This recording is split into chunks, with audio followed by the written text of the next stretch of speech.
우리가 하나님의 은혜도 받고 하나님의 기대도 갖습니다. 소망도 갖습니다. 성숙한 이후에는 그분을 위해서 내가 내려놓고 손해보고 희생하는 사랑이 있어야 돼요. 그분의 뜻을 위해서 내 목숨이라도 내어놓을, 그때에 완성되는 거죠. 받는 것만으로는 나를 향한 하나님의 놀라운 계획이 다 완성될 수가 없어요.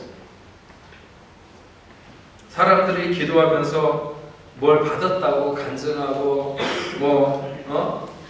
받아서 뭐가 얻게 됐다고 생겨나게 됐다고 이런 여러 가지 간증들을 하는데 그게 중요하지 않은 것은 아니지만 그러나 그런 것만으로는 성숙해질 수가 없는 것입니다.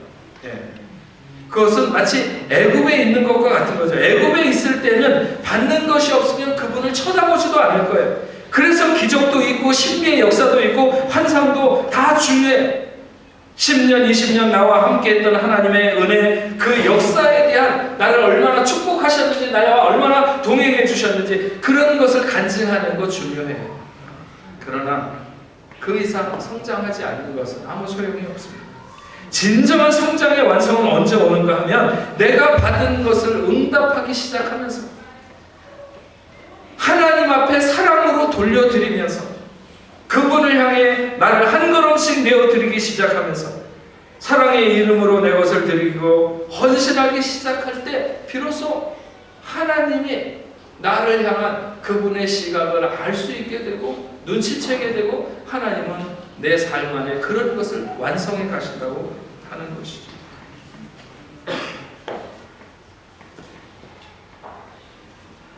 우리가 내 자신을 하나님의 눈으로 진정으로 볼 수 있을 때는 내가 사랑으로 나를 하나님 앞에 내려놓고 드릴 때에 하나님이 나를 향해서 가지신 그 위대한 계획들을 보게 되고 결국 그것이 완성된다고 하는 것이죠. 요즘 신혼부부들이 많이 이혼을 한다고 해요. 그래서 너무 신혼부부들이 많이 이혼을 하니까 결혼을 하는 사람도 한 1, 2년 동안은 혼인신고도 안 하고 기다린다고 해요. 그래서 그냥 깨끗하게 흔적 없이 헤어지고 얼마나 이기적인지 모르죠. 연합이 언제 이루어지는가? 내가 희생하기 시작할 때. 믿음도 항상 있어야 하고 소망도 항상 있어야 되지만 사랑이 가장 중요하다. 우리의 역사를 위해서 하나님 그동안 은혜 주시고 사랑해 주셨는데 하나님 이제 제가 하나님을 사랑하는 마음으로 조금이라도 돌려드리겠습니다. 하나님의 이름으로 우리가 하나씩 내려놓으면서 하나님 앞에 드리면서 우리는 역사를 이룰 수 있습니다. 여러분 이런 얘기하면 뭐 어떨지 모르겠지만 여자들은 상당히 연약한 존재입니다. 매일 그냥 멋이나 부리고 화장 연구하고 뭐 그렇게 그러나 여자가 엄마가 되었을 때는 위대해집니다. 굉장해지죠.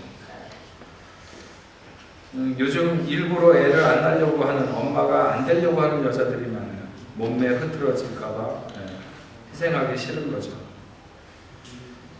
완성을 향해서 나가기를 포기하는 것이나 마찬가지입니다.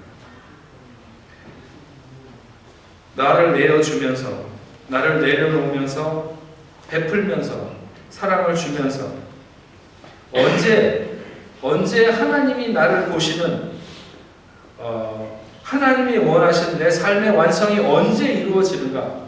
내가 하나님을 향해서 사랑을 드릴 때입니다. 사랑은 능력입니다. 제가 글을 하나 읽어주는 것으로 말씀을 마치려고 합니다. 당신을 향하신 하나님의 약속을 믿어라. 하나님이 우리를 얼마나 사랑하고 신뢰하는 줄 조금이라도 안다면 우리는 결코 나약함에 굴복하지 않고 언제나 용기 있게 앞으로 나갈 것이다. 존경하는 누군가가 우리를 사랑하고 신뢰하는 줄 안다면 힘이 솟고 할 수 있다는 자신감이 생기며 난관을 딛고 일어나 그 사람의 기대에 부응할 것이다. 우리 마음속에 원수는 우리에게 능력이 없다고 말하지만 하나님은 그렇지 않다고 말씀하신다. 누구의 말을 믿겠는가? 사탄은 우리가 성공할 수 없다고 말하지만 하나님은 우리가 그리스도를 통해 무엇이든지 할 수 있다고 말씀하신다. 원수는 한참을 존재라고 우리를 깔아뭉개지만 하나님은 우리를 높이시고 우리에게 위대한 인생을 주시겠다고 말씀하십니다. 원수는 문제가 너무 커서 희망이 없다고 말하지만 하나님은 문제를 해결해 주시겠다고 말씀하십니다. 하나님은 언제나 우리를 유익하게 사용하신다. 당신을 향한 하나님의 말씀을 믿으라. 하나님의 생각을 품으라. 하나님은 우리에게 믿음과 소망과 승리를 주신다. 지혜와 힘을 주신다. 어떤 고난도 뚫고 나갈 수 있는 능력을 주신다. 할 수 있다는 마음을 부어주신다. 당신은 어떤가? 꿈을 이루는 당신의 모습을 상상하는가? 당신의 승리의 비전을 항상 마음에 품고 사는가? 과거의 경험이나 현재의 한계, 미래의 성공적 무엇을 기준으로 자신을 바라보고 있는가? 주로 성공하는 자신을 상상하는가? 아니면 실패하는 자신을 상상하는가? 예레미야 29장 11절에 이렇게 말씀합니다. 여호와의 말씀이니라. 너희를 향한 나의 생각을 내가 아나니 평안이요 재앙이 아니니라. 너희에게 미래와 희망을 주는 것입니다. 미래와 희망을 주는 것입니다. 하나님의 눈으로 여러분을 보십니다. 오늘 아무리 힘들고 어려운 순간에 어찌할 바를 모르는 순간에 혹시 서 있는 분이 있다 할지라도 여러분의 눈으로 여러분을 보지 마시고 하나님의 눈으로 여러분을 보시기 바랍니다. 그리고 여러분의 사랑을 비록 미약해도 하나님 앞에 쏟으시기 바랍니다. 그러면 여러분을 향하신 하나님의 계획, 여러분들이 소망하는 그것을 넘어서 하나님이 여러분 삶 안에 소망하는 이 놀라운 역사를 이루는 존귀한 삶이 될 줄로 믿습니다. 그런 미래, 그런 희망 하나님이 오늘 여러분들에게 주시기를 원하십니다. 기도하겠습니다.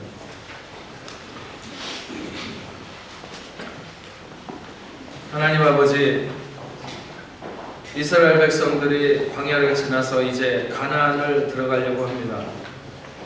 그럴 때 여호수아를 통해서 이스라엘 백성 모두에게 하시는 말씀은 먼저 사람을 섬길 줄 아는 족으로 자신을 훈련하라고 말씀하시고 꿈과 약속의 땅을 밟으라고 구체적으로 선포하면서 살아가라고 말씀하시고 또한 오늘 하나님의 눈으로 자신을 보라고 말씀하고 계신 하나님의 말씀을 듣습니다. 우리가 세상에 절망하는 것은, 세상이 힘들다고 휘청거리는 것은 세상 사람들이 말하는 나를 보고 또 내가 보는 나를 보면서 절망할 때가 많이 있습니다.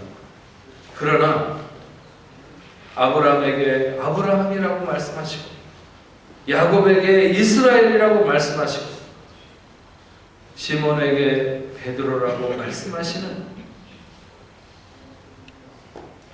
오늘 하나님의 눈으로 우리 자신을 볼 수 있도록 주여 도와주시옵소서. 그러기 위해서 우리가 하나님을 믿고 하나님을 소망해야 되지만 하나님을 사랑함으로 완성할 수 있도록 주여 도와주시옵소서.